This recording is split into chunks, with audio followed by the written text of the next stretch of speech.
सुदामा पांडे धूमिल की एक कविता की ये पंक्तियां हैं। आदमी दाएं हाथ की नैतिकता से इस कदर मजबूर होता है कि तमाम उम्र गुजर जाती है, मगर तशरीफ सिर्फ बाएं हाथ से होता है। धूमिल ने यह कविता चाहे जिस संदर्भ में लिखी हो, पर बिहार की सत्ता सियासत में यह फिट बैठती है। जेडीयू के राष्ट्रीय अध्यक्ष और बिहार के सीएम नीतीश कुमार ने नरेंद्र मोदी सरकार को समर्थन दिया तो बिहार में उसकी इतनी महंगी कीमत वसूल रहे हैं जितना भाजपा ने सपने में भी नहीं सोचा होगा। नीतीश की नजर में भाजपा कोटे के मंत्रियों का कोई मोल नहीं। भाजपा ने भले अपने 2 डिप्टी सीएम बनाकर नीतीश की नकेल कसने की व्यवस्था की थी, पर नीतीश के सामने उनकी कोई औकात नहीं, खासकर तब जब केंद्र में सरकार बनाने लायक भाजपा को बहुमत नहीं मिला। नीतीश ने केंद्र द्वारा स्वीकृत उन सड़क परियोजनाओं की समीक्षा के लिए गुरुवार को बैठक की जो बिहार से गुजरेंगी। 500 से अधिक किलोमीटर सड़क बिहार के हिस्से की है। पथ निर्माण विभाग के मंत्री विजय कुमार सिन्हा हैं। सिन्हा बिहार के डिप्टी सीएम भी हैं।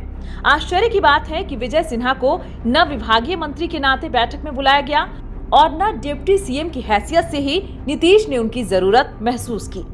इससे भी बड़ा आश्चर्य यह कि बैठक में राज्यसभा सदस्य और जेडीयू के कार्यकारी अध्यक्ष संजय झा शामिल हुए। अगर सांसदों को भी शामिल करना था तो बाकी सांसदों को क्यों नहीं बुलाया गया? यह बात बिहार की सियासत में फिर एक बार चर्चा का विषय बनी हुई है। कयास लग रहे हैं कि एनडीए में ऑल इज नॉट वेल। यह पहला मौका नहीं है जब भाजपा कोटे के दोनों उप मुख्यमंत्रियों की उपेक्षा हुई हो। लोकसभा चुनाव के बाद कई ऐसे सरकारी कार्यक्रम हुए हैं जिनमें उप मुख्यमंत्रियों को नहीं बुलाया गया। कुछ में वे गए भी, मगर बैनर से उनकी तस्वीरें नदारद रहीं। इसके 2 कारण हो सकते हैं। सम्राट चौधरी से नीतीश कुमार की अनबन जाहिर है।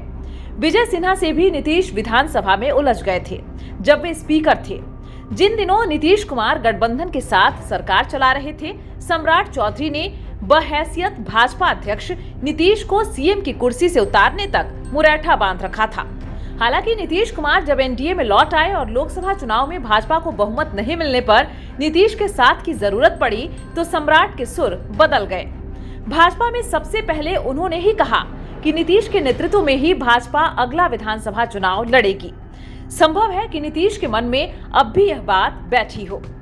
वर्ष 2020 में जब जेडीयू विधानसभा में 3रे नंबर की पार्टी बन गई और इसके बावजूद वे सीएम बने तो भाजपा ने पहली बार 2 डिप्टी सीएम का कॉन्सेप्ट बनाया। तारकिशोर प्रसाद और रेणु देवी डिप्टी सीएम बने। उसके पहले भी नीतीश लंबे समय तक भाजपा के सहयोग से सरकार चलाते रहे थे, लेकिन तब एकमेव डिप्टी सीएम भाजपा के सुशील कुमार मोदी ही बनते रहे। 2 डिप्टी सीएम से नीतीश असहज महसूस करते थे। इस बात का पता तब चला जब वे आरजेडी के साथ आए। जिन दिनों जेडीयू में रहते उपेंद्र कुशवाहा को दूसरा डिप्टी सीएम बनाने की चर्चा होने लगी, तब नीतीश ने उसे बकवास कहा था। साथ में टिप्पणी की थी कि 2 डिप्टी सीएम का कोई मतलब नहीं है। भाजपा के लोग जबरन 2 डिप्टी सीएम बना दिए थे। इसका मतलब साफ है कि नीतीश को 2 डिप्टी सीएम नहीं सुहाते। सबको पता है कि केंद्र में नरेंद्र मोदी को नीतीश कुमार का समर्थन इस बार पहले जैसा नहीं है। पहले मोदी को बहुमत के लिए सहयोगी दलों की ओर टकटकी लगाने की नौबत नहीं थी, इसलिए कि भाजपा अपने दम पर बहुमत से अधिक सीटें जीतती रही। इस बार भाजपा बहुमत से पीछे रह गई। सहयोगियों के बूते मोदी सरकार चला रहे हैं। टीडीपी के साथ जेडीयू का समर्थन भाजपा के लिए महत्वपूर्ण है। नीतीश जानते हैं कि केंद्र में भाजपा को समर्थन दिया है तो बिहार में इसकी कीमत वसूली जा सकती है।